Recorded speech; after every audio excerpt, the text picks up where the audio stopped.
নোংরাগুলো এইভাবে কেউ এর ধারে ফেলে? এই জায়গাটা কি জন্য করেছে? এতটা নিচে যে জায়গাটা রেখেছে, এই জায়গাটা হ্যাঁ, এই এখন যদি বর্ষাকালে তাহলে কেমন জল ওঠে না? আর সে একদম পুরো ধারে পার্কিং করে রেখেছে। এই দেখো এই নৌকাটা দেখো, ভিতরে বিছানা টিছানা সব আছে। তো চলো ওপরে দাঁড়িয়ে থাকে কি করে? ছবি তোলার মতো কেউ নেই, ছবি তুলে দেবে। হ্যাঁ হুম, আর সবে জল ঢুকেছে, দেখতে পাচ্ছ এই গাছগুলো কেরম হয়ে আছে। হুম,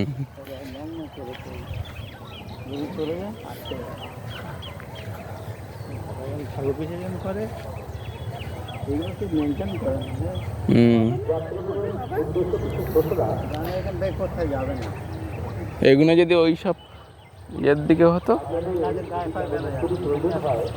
কলকাতা টলকাতার দিকে হলে, ওই তো ওখানে গিয়ে দাঁড়াবো।